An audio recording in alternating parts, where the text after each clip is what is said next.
Accordé, bienvenue les amis, on se retrouve ensemble aujourd'hui pour faire la revue de l'épisode 5. Mais oui, déjà l'épisode 5 de Lazarus qui est intitulé Pretty Vacant. Écoutez, la tension monte, on est entre infiltration audacieuse, révélation troublante, apparition mystérieuse de hackers. Mais oui, on est maintenant avec des hackers les gars. Ça ne cesse de bouger dans cette œuvre. Écoutez, l'intrigue continue de s'apaisir et on plonge ensemble dans les détails de cet épisode. Et on commence cette revue avec un petit résumé. Le petit résumé, c'est très important.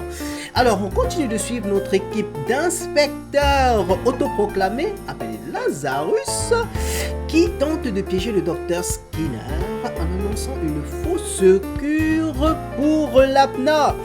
Et donc, cette stratégie va les mener à infiltrer Delta Medicinal, qui est l'entreprise qui aura fait les tests de l'apnée.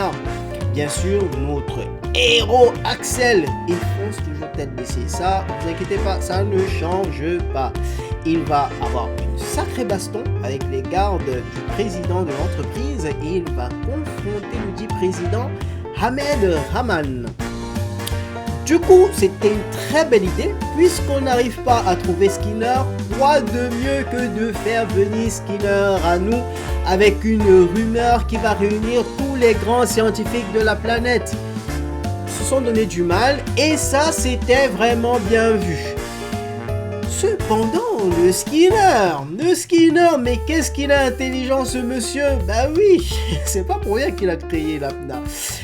Au lieu de se pointer, le mec va faire intervenir une hackeuse fou furieuse les amis. Mais oui, un épisode entre baston réel, baston technologique. Mais qu'est-ce que c'était bien fait. On ne s'ennuie pas. Dans mon analyse détaillée, qu'est-ce que je peux vous dire? Côté scénario et côté narration, clairement, l'événement central de l'épisode, c'est l'infiltration dans Delta Medicinal et surtout la tentative de piéger le docteur Skinner avec notre fausse annonce et le faux grand séminaire. Quoique, les scientifiques qui sont bien évidemment invités à ce séminaire ne sont pas au courant. Et ça, c'était très bien vu. Le rythme de l'épisode, on est entre alternance avec de l'action intense, des moments de tension psychologique, mais surtout une grosse phase de combat d'Axel. Voilà. Mais des combats aussi que physiques, qu'intellectuels. Mais c'est ça qui est bien, c'est ça qu'on veut les gars. Yes! Ça donnait envie, ça allait dans tous les sens. Comme toujours dans cette œuvre, franchement, c'était bien vu et ça donne des envies de devenir développeur. Franchement, j'ai kiffé. Et on continue notre évolution dans l'intrigue. Oui, on introduit de nouveaux éléments qui complexifient la quête de Lazarus et qui nous donnent à rentrer un peu plus aussi dans la psychologie du Dr Skinner. On le verra tout à l'heure. D'ailleurs, parlant du Dr Skinner, on va faire un point sur les personnages. Puisque dans cet épisode, on a une évolution en tout cas. On en sait beaucoup plus sur un personnage que nous suivons déjà, qui est Axel. Et on a de nouveaux gros persos qui nous sont présentés et qui vont nous aider à mieux comprendre l'œuvre. En tout cas pour l'un d'eux. Je vais commencer par le personnage que nous connaissons, qui est Axel. Alors, lors de ma dernière revue, si vous ne l'avez pas vu, le lien dans la description, je disais qu'on ne connaissait pas les motivations d'Axel. Mais maintenant, on sait pourquoi il se donne à fond. On sait pourquoi il donne tout ce qu'il a dans les tripes Axel. Mais oui, c'est un personnage qui fait tout la tête en l'air. Mais le mec, il se donne tout simplement à fond parce qu'il a pris aussi l'apnée. On le découvre dans l'introduction de cet épisode. Bon, ok, donc, on sait pourquoi il se donne avec autant de rage. Et ça, bien évidemment, qu'est-ce qu'on aime le voir. On aime le voir se donner à fond parce que là, dans l'épisode, il va avoir une scène d'action de fou furieux. Le mec il se bat contre 6 gardes qui sont censés être entraînés, parce que on est d'accord qu'un riche va pas prendre le premier mec qui se dit voilà je peux être garde du corps. Non, il se retrouve dans l'ascenseur et il se bat contre ces 4 ou 6 mecs, je sais plus, j'ai pas trop bien compté, mais c'était minimum 4. Je vous avoue que ok, on a notre dose d'adrénaline, on kiffe, on like, mais scénaristiquement quand même c'est grossier. Mais c'est qui Axel? Je sais pas, c'est le frère jumeau de Bruce Lee. Fight! Vous me répondrez bien évidemment, bah c'est Lazarus quoi. Enfin, il a été entraîné par par Lazarus. Enfin, j'espère que tous les autres sont tout aussi forts que lui. En tout cas, la scène d'action, elle est pas mal. Concernant les deux autres personnages qui rentrent dans l'histoire et qui vous permettent justement pour le premier d'en savoir un peu plus sur l'histoire, et le second qui va nous faire vivre de super belles actions technologiques. Le premier est donc Ahmed Rahman, le président de Delta. Ok, pareil, on découvre, il est présenté comme un personnage ambigu qui est pris entre ses responsabilités, les secrets qu'il détient. Et quand même, il est en charge de l'entreprise qui a fait les essais cliniques, donc les tests qui ont validé l'APNA. D'accord. Et il y a un singe, 24 heures après l'administration de l'APNA, qui est décédé, donc qui est mort. Qui est mort avec un signe de constellation dans les yeux. Ok, mais les gars, pourquoi vous n'arrêtez juste pas le médicament? C'est tout. Enfin, on s'arrêtait là quoi.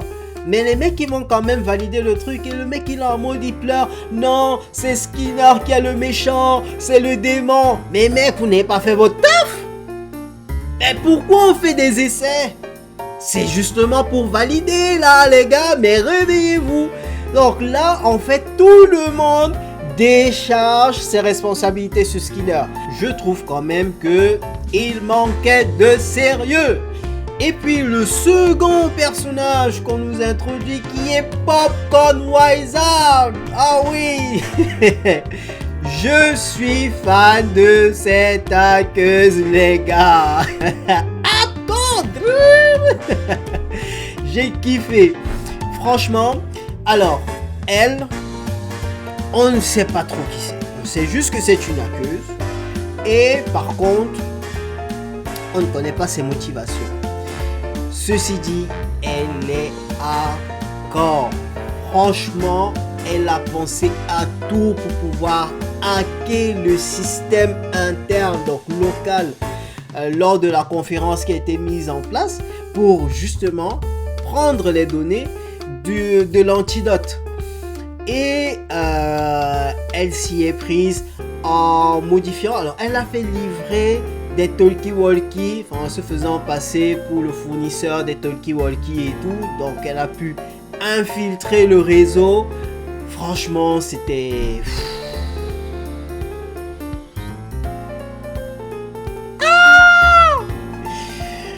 Trop bien fait les gars. C'était trop bien fait franchement.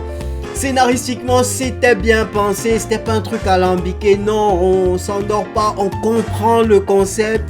Et puis il y a la contre-attaque de génie de notre hackeuse de Lazarus, Elena, qui elle met un leurre dans le dossier qui est censé contenir les datas erronées. En tout cas censé contenir les données de l'antidote, pour pouvoir traquer le génie, puisque le génie a réussi à briser la première défense qu'elle avait mise, puisque normalement un hacker ne pouvait pas entrer. Elle avait tout fait pour empêcher une intrusion externe et tout s'est fait en interne. Donc, mais elle a pensé à, si on contournait, elle a pensé à une roue de secours. Franchement, c'était bien fait. J'ai kiffé les gars, j'ai grave kiffé. L'anticipation était de mise, la tension y était, Mais de l'autre côté aussi, Popcorn Wizard, elle a utilisé un satellite pour pas se faire prendre. Bref, elle a aussi été dans l'anticipation, ce qui lui permet de s'échapper. C'était magnifique. Le combat technologique entre nos futurs Popcorn Wizard et Pretty Vacant, notre chère Elena, était sublime. Alors on a envie d'être en mode dev là. Non, franchement c'était bien. Et enfin, concernant les thématiques abordées, bon, la manipulation de l'information, là on est au cœur, vraiment au cœur de la manipulation de l'information, et on voit comment le système peut nous amener justement à croire des choses. Mais la vérité, seuls eux la connaissent. Donc l'utilisation des données cachées dans le fichier qui a aussi été transmis sur SoundCloud, voilà. Et on remet en question justement l'éthique scientifique et les conséquences imprévues de l'APNA, la responsabilité des entreprises pharmaceutiques, j'ai envie de vous dire, une petite balle réelle par rapport à tout ce qu'on vit actuellement dans ce monde. Bref, c'était bien dosé, voilà, petite balle de Watanabe en passant. Donc tout ça c'était bien fait. Enfin, mes conclusions sur le scénario, vraiment, tout ceci nous montre, en tout cas concernant Skinner, l'épisode nous montre quand même que il s'est excessivement bien entouré. Et si une personne s'entoure aussi bien, ça veut dire qu'il savait. Donc rien n'était fait au hasard. Il était conscient de cette mutation génétique. Il a voulu cette mutation génétique. Alors, au-delà de tout ce qu'il raconte, c'est oui, l'être humain ne respecte pas son prochain. Mais est-ce que lui réellement respecte son prochain en faisant ça? Donc quand même, ça nous remet à nous poser des questions sur les réelles motivations de Skinner. Et en plus, est-ce qu'il a pris l'argent pour pouvoir encadrer et amener avec lui toutes ces personnes? Et au-delà même de l'argent, si on se dit oui, voilà, il les finance, mais quand même les amener intellectuellement à le suivre. Alors peut-être que tous ne connaissent pas la véracité ou son objectif, mais en tout cas, il donne des raisons pertinentes que certaines personnes le suivent. Donc ce sera intéressant de les connaître réellement. Et surtout, on a envie de comprendre. Il savait que ça allait tuer. Pourquoi subitement il revient en alertant le monde? Qu'est-ce qui le motive à le faire? Ça aussi, on est en train de se poser cette question. Donc d'une certaine façon, il joue quand même à un jeu. Et j'ai envie personnellement de comprendre et de découvrir ce jeu. Donc franchement, là, scénaristiquement, j'ai rien à redire. C'est bien fait, c'est bien ficelé. Ça donne envie de suivre la suite, les amis. Et pensez à des scientifiques qui auraient tout fait pour obtenir l'antidote et même qui auraient causé des émeutes. D'ailleurs, on voit bien qu'il y a un scientifique qui il va profiter de la lumière qui est coupée pour aller s'injecter l'antidote et dire ouais, voilà, je possède aussi désormais l'antidote. Donc, ce jeu sur les caractères humains, mais Watanabe, merci, merci. Oui, malgré le fait qu'on soit dans une philosophie dystopique, il nous ramène sur des faits réels, sur le comportement humain, et on aime ça parce que ça rend l'œuvre vivante. Oui, on arrive à se projeter dans ce qu'il veut faire passer comme message parce que plein de choses nous entourent, on le vit au quotidien. Donc oui, très bel épisode. En tout cas, malgré les quelques points négatifs que j'ai pu soulever, moi j'ai aimé. En plus, la réussite visuelle, franchement, les scènes sont marquantes. Le combat d'Axel, il est bien fait. La chorégraphie, elle est au rendez-vous. L'esthétique, franchement, mélange futuriste, les détails réalistes, ça renforce vraiment l'immersion. J'aime énormément. La musique, que dire? Voilà, je me laisse juste emporter. Tout y est. La bande son, l'ambiance sonore accentue la tension. On a des compositions vraiment électroniques immersives.